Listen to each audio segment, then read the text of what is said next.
the African queen who refused to be colonized, Queen Nzinga. Picture this. The year is 1622.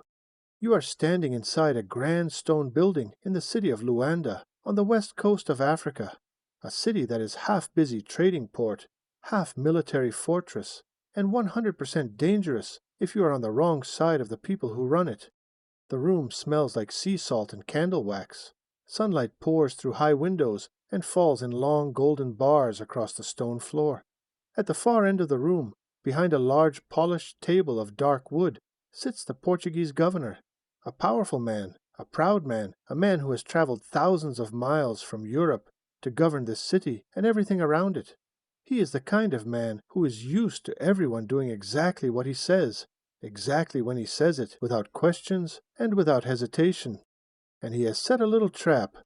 He has provided chairs for himself and his advisors, cushioned chairs, important chairs, the kind of chairs that say, "I matter, I have power, I sit above you." But for the person he is about to meet, the diplomat who has traveled many dangerous miles from the kingdom of Ndongo, deep in the interior of the continent, he has provided nothing, not a cushion, not a stool, not even a rough bench, just a bare stretch of cold stone floor. This is not a mistake. This is not an accident of poor planning or simple rudeness. This is a message, deliberate, calculated, and designed to land before a single word is spoken. You are beneath me. You will kneel before me. You have already lost before we have even begun to talk. The doors open. In walks a woman. She is dressed in rich fabric that moves with her like water. Shells and copper adorn her neck, her wrists, her clothing. She wears the regalia of royalty, not the European kind, not a crown or an ermine cloak, but the equally powerful symbols of an African queen. She moves through that stone chamber like someone who has never once in her life been told to kneel, like someone who finds the very idea slightly amusing. Her eyes take in the room. She sees the governor's chair. She sees his advisors in their chairs. She sees the empty floor where she is supposed to stand or sit or kneel. She takes it all in, calmly, expressionlessly, the way a chess player looks at a board and already sees 10 moves ahead. And then, slowly, without any trace of hurry or agitation, she turns to one of the servants traveling in her own delegation and speaks a quiet word. The servant steps forward and kneels down on the floor on all fours. And the woman sits, right down on the servant's back, as if it were the finest carved throne in the grandest palace in the world, smooths her robes, lifts her chin, and looks the Portuguese governor directly in the eye. Not less.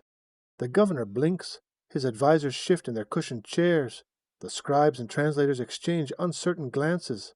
Nobody in that room has ever, in their entire lives, seen anything quite like this. Nobody quite knows what to say, or do, or even how to feel about what just happened. But every single person in that room understands the message. It is just as clear as the one the governor sent with the empty floor. I see your game. I will not play it. I am here as a queen, and a queen has a throne, and if you did not think to provide one, I brought my own. That woman's name was Nzinga, and she was just getting started. The warrior, the diplomat, the legend. Hey everyone, welcome back. Or, if this is your very first time here, welcome, and you have picked an absolutely incredible day to join us, because today we are talking about one of the most extraordinary human beings who has ever walked this earth, Queen Nzinga of Ndongo and Matamba. Now, maybe you've heard of Cleopatra, the queen of ancient Egypt who spoke 9 languages and ruled one of the most powerful kingdoms in the ancient world. Maybe you've heard of Joan of Arc, the teenage girl who led armies into battle for France and became a saint. Maybe you've heard of Harriet Tubman, the woman who escaped slavery and went back again and again, risking her life every single time to lead others to freedom. These are all astonishing women. Every one of them deserves a dozen videos. But I want to tell you, with complete honesty and a lot of enthusiasm, that Queen Nzinga deserves to stand right alongside every single one of them. In some ways, her story is even more jaw-dropping, because Nzinga combined, in one single person, the qualities of a diplomat as brilliant as any in history, a military commander who fought in battles well into her 50s, a political thinker who outwitted one of the most powerful empires on earth for decades, and a human being who endured personal tragedy that would have broken almost anyone and came out of it stronger. And yet, for a long time, she was barely known outside of Africa. That is one of the things we are going to change today. Here is the short version of her story, so you know what we are getting into. Nzinga was born around the year 1583 in the kingdom of Ndongo, in a place that is now the modern country of Angola in West Central Africa. She grew up as a princess in a sophisticated royal court at a time when her people were facing a growing threat from Portuguese colonizers. Her father was a king. Her brother was cruel.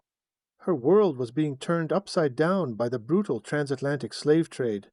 And she, a woman in a time when women were rarely allowed to lead anything, rose through all of it to become a queen, a military commander, a diplomat, a religious leader, and a symbol of resistance so powerful that people on 3 continents are still talking about her 400 years later.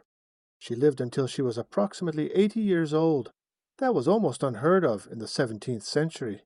Most people did not make it past their 40s. And she spent nearly every single one of those 80 years fighting, not always with weapons, though she absolutely did fight with weapons, but with her mind, her words, her strategies, her alliances, and her sheer, unbreakable, magnificent will. Today, we are going to follow her entire life, from beginning to end. From the dramatic moment of her birth, which, as you are about to discover, was already a sign of what was coming, all the way to her final days, when she had become a legend, even to the people who had once been her most determined enemies. There are 9 chapters in this story. I want you to notice something as we go through them. Every single chapter contains a moment where it looks like it might all be over for Nzinga, where she is facing something that seems impossible, something that by every conventional logic should be the end of her. And every single time, she finds a way forward. Not always the perfect way, not always without cost, but forward, always forward, with her people and her purpose intact. Historians who study this period of African and Atlantic history call Nzinga one of the most significant figures of the 17th century. What makes them say that is not just the drama of her life, though the drama is real. It is the substance, the actual decisions she made, the actual outcomes she produced, the actual lives she protected, and the actual dent she put in one of the most brutal systems human beings have ever constructed. She was not just a compelling person, she was an effective one, and effectiveness sustained across a lifetime is the rarest and most important thing a leader can be.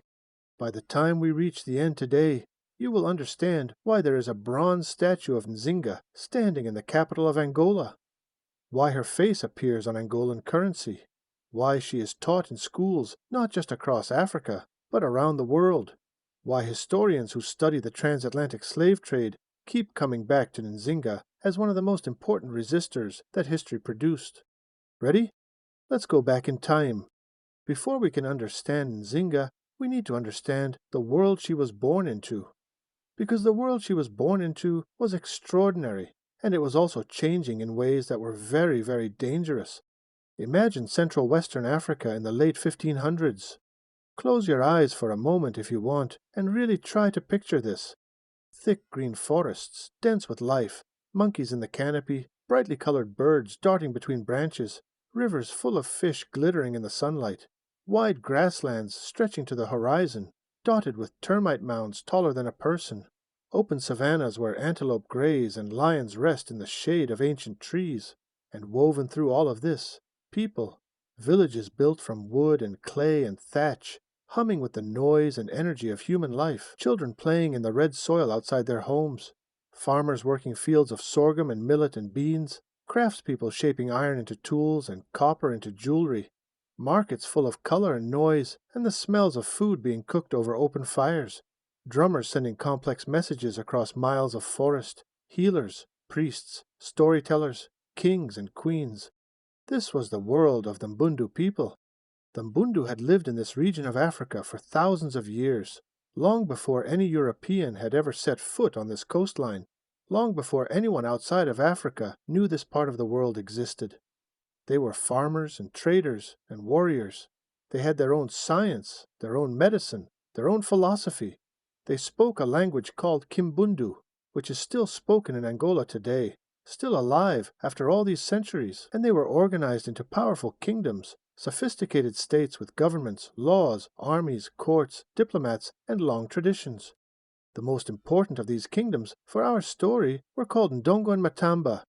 Ndongo sat in the interior, east of the Atlantic coast, built around the Lukala and Kwanza rivers. It was a real, complex, serious kingdom, not the kind of kingdom you might see in a fairy tale, with one castle and one king and a village of cartoon peasants. This was a state with provinces and governors, an organized army with trained soldiers and military commanders, a royal court filled with advisors, diplomats, traders, and nobles. It had tax systems and legal traditions and cultural ceremonies that had been practiced for generations. The ruler of Ndongo held the title of Ngola. That is an important word. Say it aloud, Ngola. You might already recognize something in it, because the modern country name, Angola, comes directly from that title. Think about that for a moment. An entire modern nation, recognized all over the world, with a name that comes from the kings of this kingdom, from Nzinga's family. The Ngola at the time our story begins was a man named Ngola Kiluanji Kiasamba. He was Nzinga's father. Ngola Kiluanji was a strong ruler who had managed to keep his kingdom independent through a combination of military strength and shrewd politics. He was, by all accounts, a serious and capable king, and he was raising his children in a royal court that was already becoming one of the most politically complicated places in the region, because on the coast something new had arrived. The Portuguese. European sailors from the country of Portugal had first reached this stretch of the African coast in the 1480s, just over 100 years before Nzinga was born. At first, they came primarily to trade. They were looking for goods to bring back to Europe: copper, ivory, textiles, and increasingly, people. The trade in enslaved Africans had already begun by the time Nzinga's grandfather was a young man. Over the following decades, the Portuguese grew bolder. They did not just want trade, they wanted control. They built stone forts on the coast. They made military alliances with some African rulers, offering European goods, and crucially, European guns, in exchange for territory and enslaved people. And by the time Ngola Kiluanji was ruling in Ndongo, the Portuguese had established a colonial city on the coast called Luanda, and they were beginning to push military expeditions into the interior, trying to expand their territory and their access to enslaved people. Here is something we need to understand clearly because it is woven through every part of Nzinga's story. The transatlantic slave trade was one of the worst crimes in human history. Over approximately 400 years, from the late 1400s through the 1800s, somewhere between 12 and 15 million African people were taken from their homes, chained aboard ships, and transported across the Atlantic Ocean to the Americas, to places like Brazil, the Caribbean, and North America. There they were forced to work, without pay and without freedom, in brutal conditions for the rest of their lives. Millions of those enslaved people came from the exact region where Nzinga lived, from Ndongo, from Matamba, from the Mbundu people. Scholars estimate that of all the people taken from Africa in the Atlantic slave trade, a significant portion came from West Central Africa, from the area that is now Angola. The slave trade did not just happen somewhere far away from Nzinga's kingdom. It was happening all around her, all the time, every single day of her life. The Portuguese wanted enslaved people to work their colonies in Brazil and elsewhere. They wanted land to control. They wanted dominance over the trade routes that ran from the interior of Africa to the coast. And Ndongo, powerful, prosperous, sitting right in the middle of the territory they wanted, stood in their way. This is the world Nzinga was born into, a kingdom under pressure, a people with a proud history and an increasingly uncertain future, a father who was fighting every day through wars and negotiations and political maneuvering to keep his kingdom from being absorbed by a European empire that did not see his people as fully human. And into this world in approximately the year 1583, a baby girl was born. Her birth, according to accounts that have survived through both written records and oral tradition, was unusual from the very first moment. She came into the world with the umbilical cord wrapped around her neck. In the culture of the Mbundu people, this was a significant sign, a sign that people noticed and remembered, A child born this way was said to grow up to be strong-willed, intensely proud, and exceptionally difficult to control. In the oral traditions that have passed her story down through generations, this moment is sometimes given as the origin of her name. Nzinga is related to a Kimbundu verb meaning to twist, a direct reference to the cord that was coiled around her neck when she entered the world. In other words, from her very first breath, Nzinga's people read her entrance into the world as a prophecy. She would be fierce, she would be uncontrollable, she would twist and turn through every trap that life set for her. They were right about all of it. Chapter 2. The Princess and Angola growing up in the royal court. Let's talk about Nzinga's childhood. We have to be upfront about something here. We do not have a diary from Nzinga. We do not have photographs. We cannot find her report cards or letters to childhood friends.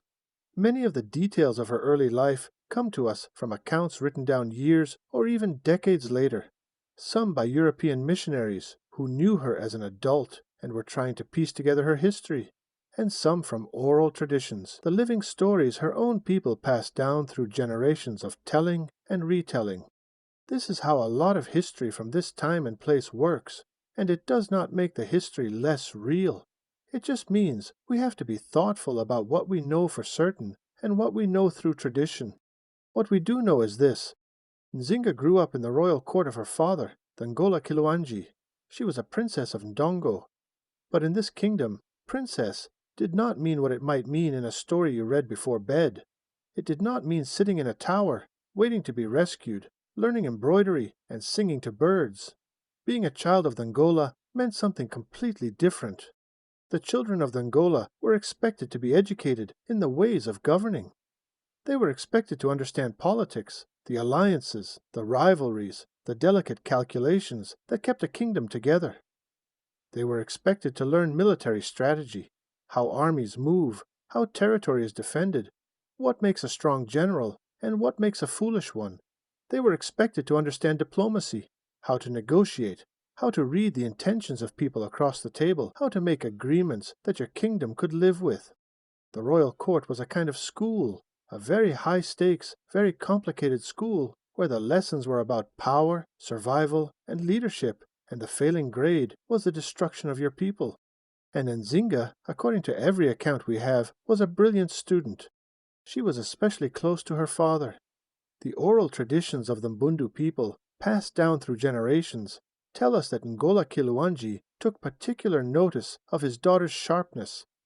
She had the kind of mind that absorbed everything, not just the facts, but the reasoning behind the facts, the strategies behind the decisions. While her siblings went through their education in the normal way, Nzinga apparently did something more. She watched, she listened more carefully than anyone expected. She asked questions that her father's advisors found impressive. Think of it this way. Imagine that instead of going to school every day, you lived inside the executive office of a government. Every meeting, every negotiation, every difficult decision, you were right there, in the room, watching and learning. You saw how your parent handled people who disagreed with them. You saw what happened when a deal went wrong, and how they fixed it. You saw the fear on people's faces when things got dangerous, and you saw how a great leader steadied everyone around them. That was Nzinga's childhood education. She also grew up watching the Portuguese threat grow larger and more frightening every year. By the time Nzinga was a child and a teenager, in the 1580s and 1590s, the Portuguese were becoming increasingly aggressive in their push into the interior of Africa. They had turned Luanda into a well-fortified colonial city. They were sending military expeditions, soldiers with guns, deeper and deeper into the territory around Ndongo, trying to conquer land and capture people to ship across the Atlantic, and they had done something particularly clever and dangerous. They had made alliances with several African states that bordered Ndongo, providing them with European weapons, especially guns, in exchange for enslaved people. This meant that Ndongo was increasingly surrounded, enemies with guns on multiple sides, the Portuguese on the coast, and the trade routes that Ndongo needed for its economic survival under constant threat. Nzinga grew up watching all of this. She grew up understanding, at the deepest possible level, how serious the danger was. Not as an abstract political issue, but as something that touched her people, her home, her future. She also had siblings. She had a brother named Mbandi, who as the eldest son was being groomed to inherit the throne. She had sisters, including women named Kambu and Fungi, who would play important roles in her life's story. The relationships within this royal family were complicated, as they so often are when power and succession are involved. Mbandi and Nzinga in particular seem to have had a relationship defined by tension. He would have known, growing up alongside her, that she was sharper than he was, that the court respected her, that the king, their father, paid special attention to what she said and thought. That kind of knowledge can breed resentment in a person who is told they will one day lead, but can see with their own eyes that someone else in the room might be better suited for it. Nzinga, for her part, seems to have been neither naive about this tension nor destroyed by it. She simply kept learning, kept observing, kept developing the capabilities that would define her life. And then there was something she acquired in her youth that would turn out to be one of the most powerful weapons in her entire arsenal. She learned to speak Portuguese. This might not sound dramatic, but think carefully about what it meant. The Portuguese were the single most powerful outside force threatening her people and her kingdom. They were the ones sending armies, making deals, and running the slave trade that was devastating the Mbundu. If you could speak Portuguese, if you could read their letters and documents, understand their negotiations without needing a translator who might make mistakes or who might even secretly be working against you, that was an enormous advantage. It meant that when Nzinga sat across a table from a Portuguese official, she did not just understand his words, she understood his assumptions. She heard the things he said to his colleagues that he did not mean for her to understand. She could catch the places where a translation had been softened or changed. Knowledge, as Nzinga would demonstrate over and over and over again throughout her extraordinary life, is armor, and she spent her childhood building as much of it as she possibly could. Chapter 3: Betrayal and Darkness, the Brothers' Cruelty, and Nzinga's Transformation. When a new ruler comes to power, one of their biggest fears is almost always the same. Who might challenge me? Who is powerful enough, respected enough, smart enough to threaten my hold on the throne? Throughout history, in kingdoms and empires on every continent, new rulers have sometimes taken drastic and terrible action against the people they saw as rivals, even members of their own family. Brothers have had brothers killed, parents have exiled children, children have destroyed parents. It was brutal, it was cruel, it was wrong, and it happened again and again throughout human history. When Gola Kiluanji died, sometime in the early 1600s, the exact date lost to time, his son Mbandi became the new Ngola. And Ngola Mbandi was afraid of his sister. Maybe he had grown up watching her and understood, in his bones, just how much sharper her mind was than his own. Maybe his advisors had spent years warning him that she was the more capable of the two, and that someday people would say so out loud. Maybe he was simply insecure, the kind of ruler who feels the weight of the throne and decides that the only way to feel safe is to remove everyone who might conceivably take it away. Whatever the reason, shortly after Mbandi became king, he did two terrible things to Nzinga. First, he had her son killed. We do not know much about this child. His name does not appear clearly in the historical record. We know he was young, we know he was Nzinga's son, and we know he was murdered on Mbandi's orders, because Mbandi saw the boy as a potential heir, someone with royal blood who might one day be used by enemies of Mbandi to challenge his throne or his children's claim to succeed him.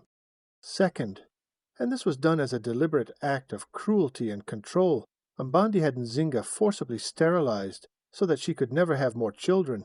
This was done without her consent. It was a way of saying, even if you survive, you will never produce heirs. You will never be a line of succession. You will never threaten me or my children the way your son threatened me. Let that sit for a moment. Her own brother, her own family, did this to her. We do not have a letter where Nzinga describes how she felt. There is no diary entry, no private account. History does not always give us those windows. What we do have is the record of what she did next, and what she did next tells us, as clearly as anything could, the kind of person she was. She did not collapse. She did not disappear into grief. She did not give up. She got to work. There is something worth pausing on here before we move forward. Nzinga had lost her child. She had been permanently, violently deprived of the ability to have more children. She was living under the authority of the very brother who had done this to her. She had every human reason to be destroyed by this. Many people would have been. Many people have been broken by experiences far less devastating. Instead, she did something that is very hard to do and almost impossible to explain from the outside. She appears to have converted her grief and rage into focus, into purpose, into the kind of cold, patient, unbreakable determination that would drive the rest of her extraordinary life. We do not know exactly how. We do not know what she told herself in the dark, what she prayed, what she promised herself. We only know what she did next, and what she did next is one of the most remarkable sequences in the history of any person who has ever lived, because the kingdom her brother had just inherited was in serious, urgent trouble. By around 1617 and 1618, the Portuguese governor had launched major military campaigns against Ndongo. Portuguese soldiers and their African allies, armed with European guns, far more powerful than the weapons of Ndongo's army, pushed deeper and deeper into the kingdom's territory. Battle after battle went against Mbandi. Tens of thousands of Mbundu people were captured and sent to be sold as enslaved people. Villages were burned, communities were shattered. Mbandi, who was not the military commander or strategic thinker that his father had been, found himself losing ground steadily. He retreated with his court, including Nzinga, to a defensible island in the Kwanza River called Kindonga. Being on an island made it harder for enemies to attack him. But being on an island also meant being trapped. It meant not being able to go back to his own kingdom to rule it. It meant waiting while the Portuguese tightened their grip. Mbandi needed help. He needed someone who could go to Luanda, the Portuguese colonial city on the coast, the lion's den itself, and walk into a room with powerful, hostile Europeans, and somehow come out with an agreement that would stop the destruction of what remained of Ndongo. He needed someone brilliant, someone fearless, someone who could speak Portuguese, who understood European diplomacy, who had the intelligence and the presence and the nerve to go into that room as an equal rather than as a supplicant. He had exactly one person in his life who fit that description. He turned to the sister he had tried to destroy. Was this an acknowledgement, however reluctant, that she was the most capable person in the kingdom? Was it a compliment buried in cold political calculation? Or was it something darker? Was he sending her into a dangerous foreign city to face a powerful governor who might have her imprisoned or killed because some part of him hoped she might not come back? We cannot know what was in Mbandi's mind. What we know is what Nzinga did. She accepted, and she turned it into one of the most legendary diplomatic moments in the history of the world. Chapter 4. The Chair, the Governor, and the Greatest Diplomatic Moment in History. The year is 1622. Nzinga arrives in Luanda as the official ambassador of the Kingdom of Ndongo. She has traveled many miles through difficult terrain to reach this city. She is there to represent her brother, Ngola Mbandi, and to negotiate with the Portuguese governor, João Correia de Souza. Let us think carefully about just how extraordinary this moment is. Nzinga is a woman, in a time when women held official diplomatic roles almost nowhere on earth, in any culture. She is African, negotiating face-to-face with European colonizers who considered themselves not just more powerful, but fundamentally superior to everyone they encountered. She is representing a kingdom that has suffered military defeats, lost territory, and is sheltering on a river island. She has personally endured the murder of her son and other cruelties at the hands of her own brother, and she is walking into a foreign city that functions partly as the administrative center of the slave trade that is tearing her world apart. By almost every conventional measurement of power, she is the weaker party in this negotiation, and she knows it, which is exactly why what she does next is so remarkable. You already know what happens with the chair. We showed you at the very beginning of this video. But let's go deeper into what it actually means, because the genius of what Nzinga did in that moment was not just cleverness, it was a masterclass in the psychology of power. Negotiations, whether they are between kingdoms, between companies, or between two people trying to work something out, are not just about the words that are spoken. They are about atmosphere. They are about who feels powerful and who feels small. They are about the unspoken signals that tell everyone in the room where they stand. Body language, seating arrangements, who enters a room first and who waits, who has to look up and who gets to look down. The Portuguese governor arranged that room deliberately. No chair for Nzinga meant, "You will be lower than me. You will be physically below me. The first thing everyone in this room will see is that you sit lower than I do, and that image of you below me is the image we will carry into every word of this negotiation." When Nzinga used her servant as a seat, she completely dismantled that plan. With one calm, unhurried, dignified gesture, she erased the image the governor was trying to create and replaced it with a completely different one. She was not lower. She was exactly the same height. She sat across from him as an equal because she was an equal. She was the ambassador of a sovereign kingdom, and she was here to negotiate, not to kneel. And then, because she was Nzinga and she was always thinking 10 moves ahead, she turned the whole thing into one final, unforgettable statement. When someone pointed out that she had used one of her own people as a chair, her response, according to the accounts that have been passed down, was perfectly composed. The servant had served his purpose, and since she was a queen, she did not use the same chair twice. She left him there. Whether those exact words were spoken in exactly that way, historians cannot be completely certain. What we can be certain of is this: the story has been told and retold for 400 years because it captures something absolutely true about who Nzinga was. She was unflappable. She was always in control of her own narrative. She did not let other people define the terms of any room she walked into. Now, let us talk about what actually happened in the negotiations themselves, because the chair is famous, but the negotiation was important. Nzinga was there to discuss several things. She sought the return of Mbundu people who had been captured by the Portuguese and were being held as prisoners or enslaved. She pressed the governor to stop providing military support to a group called the Imbangala, who had been raiding Ndongo's territory with Portuguese backing.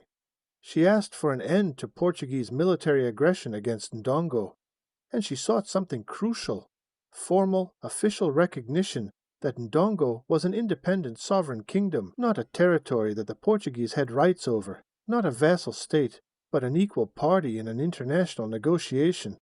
The governor was willing to talk, and during those conversations, something else happened, something that would matter enormously for the rest of Nzinga's life. She converted to Christianity and was baptized with the Christian name Ana de Souza. She chose the governor's wife as her godmother, a calculated move that created a symbolic bond between her and the governor's own household. Was this conversion entirely sincere? Was it purely political? Historians have discussed this question for generations. What seems most likely, based on how Nzinga lived the rest of her life, moving between Christian practice and traditional Mbundu spirituality, depending on her circumstances and alliances, is that she was sophisticated enough to hold both at once. She understood religion as a personal matter and as a political tool, and she was skilled enough to use it as both without contradiction, at least in her own mind. The negotiations produced results, not perfect results, not everything Nzinga wanted, but real ones. An agreement was made. Peace, at least temporarily, was established. Nzinga returned to Ndongo with what she had won. But peace in this world at this time had a way of not lasting. The Portuguese promises were imperfectly kept. The Imbangala raiding continued. The slave trade continued. And then around 1624, Ngolambandi died, under circumstances that the historical record leaves genuinely unclear. Illness, some say. Others suggest something darker.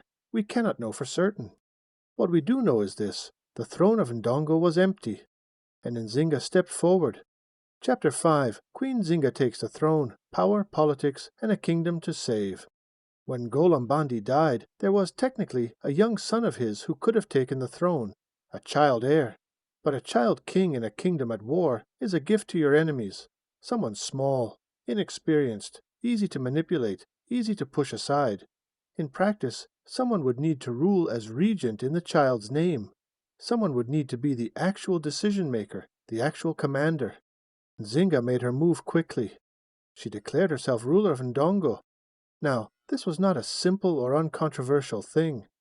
The tradition of Ndongo was that leadership passed through the male line. A woman claiming the throne of Ngola was not impossible, but it was very unusual. There were people in the court who objected. There were neighbors and rivals who did not take her entirely seriously at first. There was no shortage of people ready to argue that she did not have the right. But Nzinga had things going for her that mattered more in the end than tradition. She had the experience that no one else in Dongo could match. She had negotiated face to face with the Portuguese. She could speak their language. She had read their political strategies from the inside. She understood the landscape of alliances and rivalries in the region better than almost any living person. She had the respect of many in the kingdom, earned through her performance as a diplomat and ambassador, and through her years as the sharpest mind in the royal court. She had the force of personality that makes people instinctively follow, the kind of presence that walks into a room and changes the atmosphere, the kind that people recognize even before they can say exactly why. And she made a fascinating, characteristically intelligent decision about how to present herself as ruler. In Dongo, the royal title and all its associated language and ceremony were gendered male, because the ruler had always been male. Rather than fighting that tradition openly, rather than demanding that everyone change their language and their rituals to accommodate a female ruler, Nzinga did something more subtle and more effective. She simply inhabited the ruler's role entirely. She wore the ceremonial dress associated with male rulers in some contexts. She used the male royal titles and expected others to do the same. She was not saying, "I am a woman on the throne." She was saying, "I am the ruler of Ndongo, and the ruler of Ndongo is whatever the ruler of Ndongo does." This was not confusion about her identity. This was political genius. She didn't change the rules. She demonstrated that the rules applied to whoever held the power. But she barely had time to settle into ruling before the crises arrived. The Portuguese, who had made agreements with her in 1622, were now dealing with a new governor, and the new governor decided that the previous agreements were not his problem. He demanded that Nzinga formally acknowledge Portuguese authority over Ndongo, essentially accepting that her kingdom was a subject state of the Portuguese Empire rather than an independent nation. Refused. The Portuguese then played a calculated political card. They took the young son of Mbandi, the potential rival heir, and began openly supporting him as the legitimate ruler of Ndongo, a ruler they could control, a ruler who would do what he was told. In 1626 they backed this up with military force. Portuguese soldiers marched against Nzinga. She was now in the position of a queen whose kingdom was being actively invaded by one of the world's most powerful empires, while they simultaneously tried to put a puppet ruler on her throne. Unable to hold Ndongo with the forces available to her, Nzinga made the decision that would define the next 3 decades of her life. She moved. She moved east, into the neighboring kingdom of Matamba. Matamba was another Mbundu state, not far from Ndongo, ruled at the time by its own queen. Through military force and political maneuvering, the details of which historians are still piecing together, Nzinga consolidated control of Matamba around 1629. Now she had a base, a real kingdom, ground she could stand on and build from. And from Matamba, she began to construct something that nobody had quite seen before in this part of the world. She established Matamba as an independent trading state with its own economic identity, using its position along the trade routes between the African interior and the coast to build wealth and influence. This gave her money and leverage that did not depend on the Portuguese. She opened Matamba's borders deliberately and publicly to escaped and freed enslaved people, men and women and children who had been taken by the Portuguese or their allies and had somehow gotten free. These people, who had every reason in the world to fight the forces that had enslaved them, became some of her most committed soldiers and supporters. Matamba became something unprecedented, a refuge, a free state, a place where people who had been seen as property could be free human beings. Think about what that meant in practice. People who had escaped, who had risked everything to get free, who had walked through forests and crossed rivers and hidden in the dark, arrived in Matamba and found a queen who said, "You are welcome here. You are people here. You are free here." She did not just absorb them as servants or foot soldiers. She incorporated them as members of the kingdom, with standing and belonging.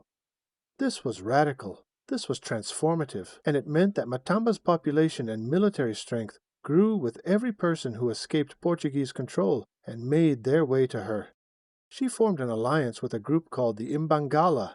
Yes, the same Imbangala who had raided Ndongo with Portuguese backing. This might seem contradictory.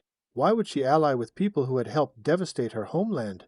Because Nzinga was a pragmatic leader who understood that in a complex world, the enemy of your enemy can become your ally, and a tool used against you can become a tool you use. The Imbangala were fierce, mobile, battle-hardened warriors. She did not just ally with them. She absorbed their military culture, learned their tactics, incorporated their fighters, and turned all of it into the backbone of a formidable army. She was building a kingdom, piece by piece, decision by decision, with the long game always in mind. Because what Nzinga really wanted, more than anything, was to drive the Portuguese entirely out of Ndongo and see her father's kingdom free. That goal would consume the next several decades of her life. Chapter 6, The Dutch Alliance, War, Strategy, and Nzinga on the Battlefield. By the 1630s, Nzinga had built Matamba into a real power in the region. She had an army she had trained and organized herself. She had alliances across the region. She had economic resources from trade. She had a population that was loyal to her because she had offered them something the Portuguese never would: freedom and dignity. But the Portuguese were still occupying Ndongo. The slave trade was still devastating the Mbundu people. The Portuguese governors were still sending soldiers and raiders into the interior, still capturing people, still undermining every attempt by African states to maintain their independence. Nzinga needed something to change. In 1641, something changed. The Dutch arrived. Here is a piece of history that is often overlooked in stories about this era, but that is absolutely essential to understanding what happened next.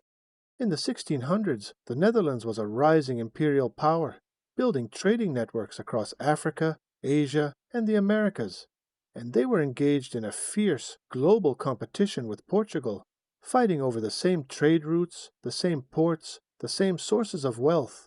Wherever Portugal had built something valuable, the Dutch were usually trying to take it away. In August of 1641, a Dutch naval fleet sailed directly into the harbor of Luanda. In a bold and well-organized military strike, they captured the city from the Portuguese and took control of the port. The Portuguese had just lost their most important base on the entire west-central African coast. When news of this reached Nzinga, she recognized it immediately for what it was: a once-in-a-generation opportunity. She sent ambassadors to the Dutch leadership in Luanda without delay. Her proposal was direct and strategically clear: an alliance. The Dutch and Nzinga's forces would coordinate their military efforts against the Portuguese. The Dutch would benefit from a powerful and knowledgeable African ally who knew the terrain, the people, and the Portuguese tactics. Nzinga would benefit from the military support of a European power with guns and warships. The Dutch agreed. What followed was one of the most remarkable military campaigns of the 17th century anywhere in the world. Nzinga led her forces in direct coordination with the Dutch against Portuguese positions across the region. By this point, she was in her late 50s, close to 60 years old. 60 years old, in the year 1641, when average life expectancy was perhaps 40 years, and constant warfare, disease, and hardship meant that reaching 60 was genuinely extraordinary. And here she was, in the field, directing armies. She was not commanding from behind walls somewhere, surrounded by guards, making decisions at a safe distance. Contemporary accounts, including accounts written by Portuguese soldiers and officials who fought against her, who had no reason to admire her and every reason to minimize her, describe Nzinga as an extraordinary and genuinely fearsome military commander. She understood terrain. She understood supply lines. She understood the psychology of her own soldiers and the psychology of her enemies. She knew when to press an attack and when to pull back, when aggression was called for, and when patience would win. She personally led troops into battle. She wore warrior's dress in the field, practical, functional clothing designed for fighting, not the ceremonial robes of a queen receiving diplomats. By multiple accounts, she trained with her soldiers herself, pushing them in drills and exercises. Some accounts describe a bodyguard she organized made up entirely of women warriors, women who trained as soldiers and formed an elite protective force around the Queen. This is remarkable, not just for its era, but for any era. The military alliance with the Dutch produced real victories. The Portuguese were pushed back. Several engagements went in Nzinga's favor. For a period of years, it genuinely looked like the combination of Dutch naval power and Nzinga's military genius might actually drive the Portuguese out of the region entirely. And then came the turning point. In 1648, a large Portuguese fleet arrived, not from Portugal itself, but from Brazil, the Portuguese colony across the Atlantic, under the command of an experienced and aggressive military governor named Salvador de Sá. It was a well-equipped, well-organized force. They retook Luanda from the Dutch in a direct assault. The Dutch, recognizing that they were overextended and that the global competition with Portugal was going badly in this part of the world, made the pragmatic decision to withdraw. They left Luanda, they left Africa, and Nzinga found herself once again without her European ally.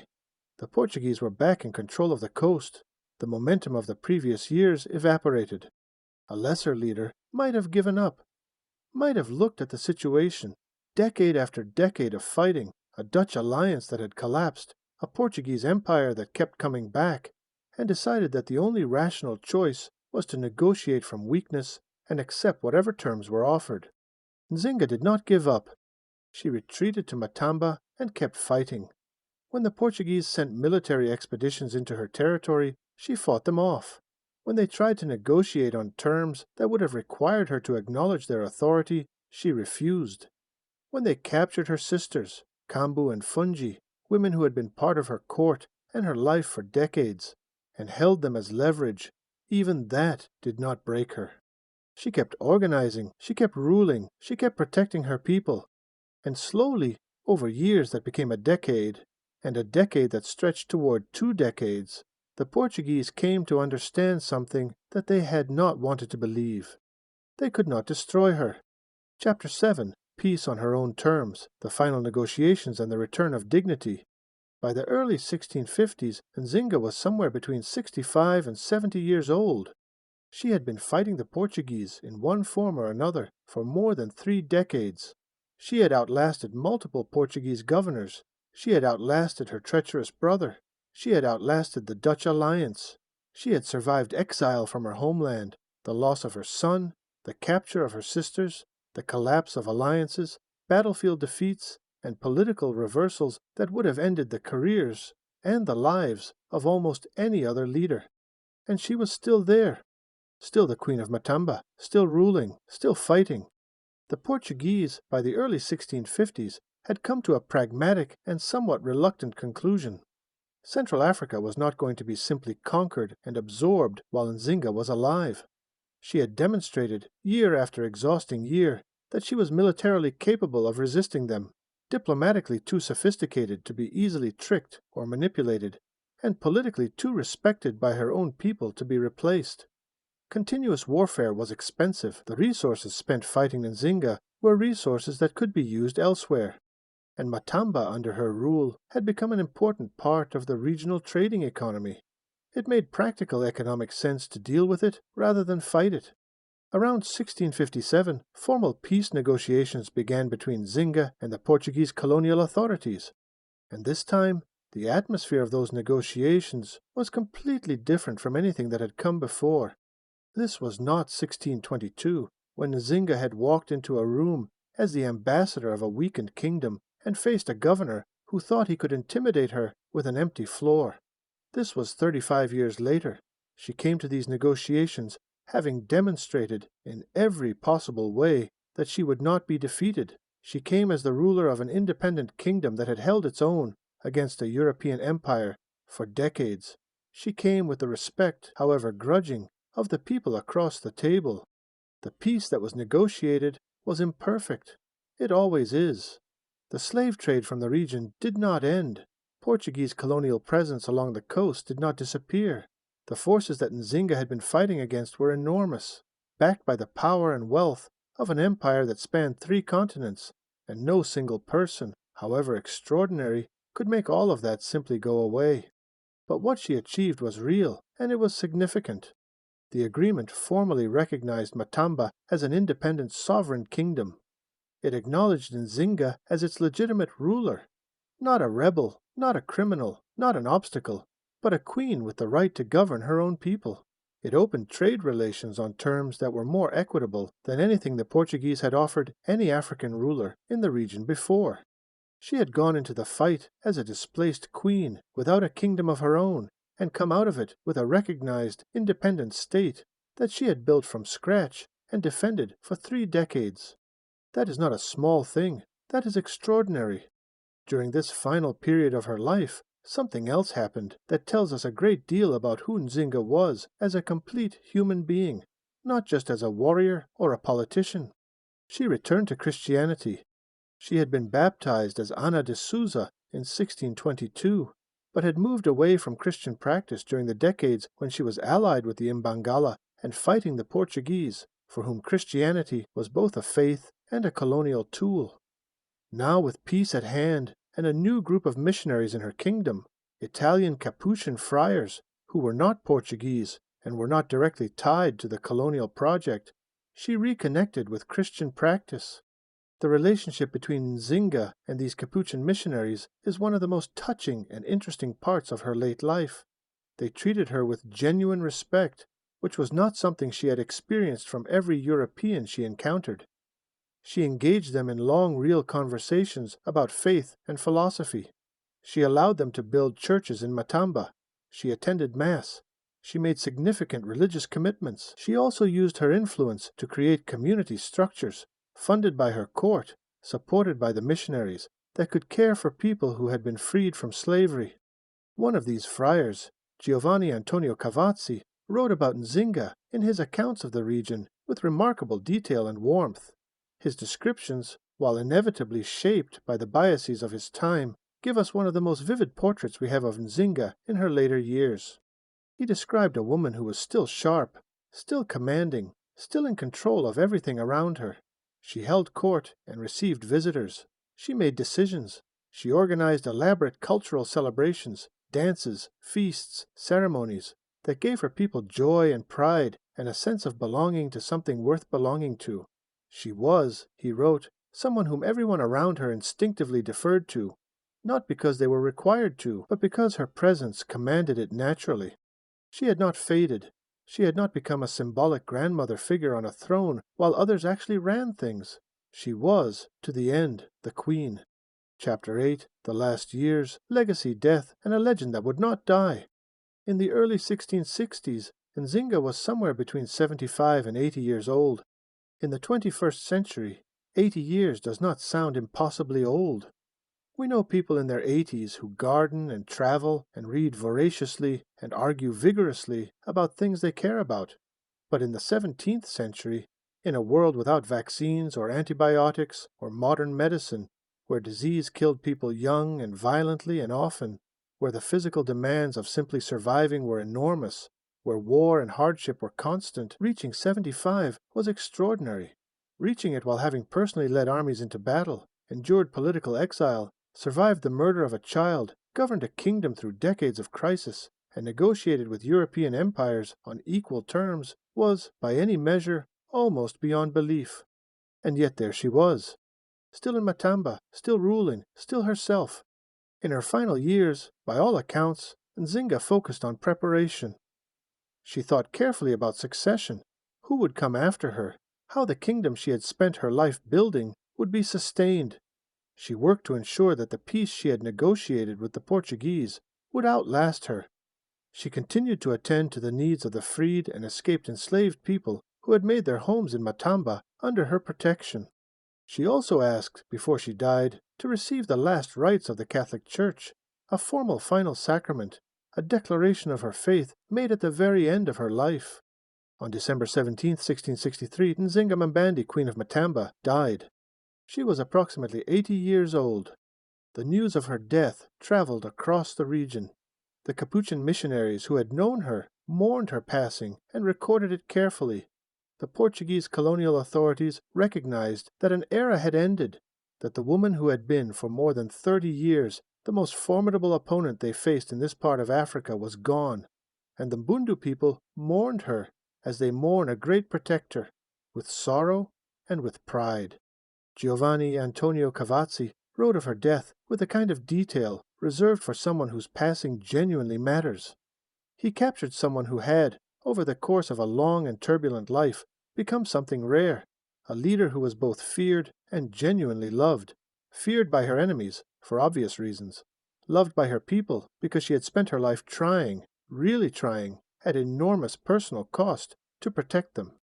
Now let us take a moment and lay out what she actually accomplished, because it is worth stating clearly. She successfully negotiated with Portuguese colonial authorities on equal terms, multiple times, when almost no African ruler in the region was able to do so. She ruled 2 kingdoms, Ndongo briefly and then Matamba, for more than 3 decades, during some of the most turbulent, dangerous, and complex political conditions imaginable. She built a military force that defeated Portuguese armies in the field on multiple occasions and challenged European military power in a way that was extremely rare in the entire history of the Atlantic slave trade. She created a sanctuary, a real functioning community for escaped and freed enslaved people, offering freedom and belonging to thousands of people who had been seen as property. She negotiated a peace agreement that secured the formal recognition of her kingdom's sovereignty by a European colonial power. She survived personal tragedy, the murder of her son, the cruelty of her brother, the capture of her sisters, the loss of allies in battles, and turned all of it into resolve. She served, during her own lifetime, as living proof to her people that they were not helpless, that they had a leader who could match the Portuguese move for move, word for word, strategy for strategy. She did all of this over 60 years of active public life. For a long time after her death, Nzinga's story was told primarily through European sources. The missionaries and colonial officials who had known her were the main people writing things down. Their accounts were valuable, but inevitably shaped by their own cultural assumptions and biases. The Mbundu people, however, did not forget her.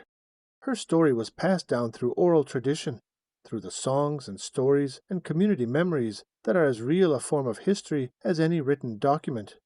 In the communities descended from Matamba, she was not a historical footnote. She was an ancestor, a protector, a source of pride. And when Angola moved toward independence from Portugal in the 20th century, a long, hard-fought struggle that finally succeeded in 1975, more than 300 years after Nzinga's death, her image was carried like a banner. Here was someone who had done it, who had looked the Portuguese colonial system in the face and said, "Not us, not here, not while I draw breath." In Luanda today, in a large public plaza, there is a bronze statue of a woman standing upright and powerful, wearing the symbols of royalty, her face set with absolute certainty and determination. It is Queen Nzinga. Her face appears on Angolan currency. Schools and streets are named after her. She is taught in Angolan classrooms as one of the founding mothers of the nation. And beyond Angola, she has become a figure studied on every continent, recognized as one of the most important and effective resistors in the entire history of the Atlantic slave trade, and one of the most extraordinary political and military leaders of the 17th century anywhere in the world. Academic historians who specialize in African history, in colonial history, in the history of slavery and resistance, keep returning to Nzinga because her story challenges so many assumptions. The assumption that African rulers were passive in the face of colonialism, the assumption that women did not lead armies or states in pre-modern Africa, the assumption that individual leaders cannot meaningfully resist the power of empires. Nzinga challenges all of it, not through argument, but through the plain and documented facts of what she did. She has been written about in scholarly books, in children's books, in novels, in plays, and in academic journals. She has been referenced by activists, by scholars, by teachers, and by leaders who see in her story a model of what resistance can look like: organized, sustained, intelligent, and deeply rooted in love for one's people. She was depicted in a major European television production in 2021, a sign that her story is reaching audiences that have never heard of her before. She is increasingly recognized not as a regional hero or an African hero, but as a world historical figure, someone whose life, choices, and achievements are part of the story of all humanity. None of this was guaranteed. None of it was inevitable. It started with a baby girl born in Dongo around 1583, with a cord wrapped around her neck, and a mother and father and community who looked at that baby and said, "Watch this one." They were right.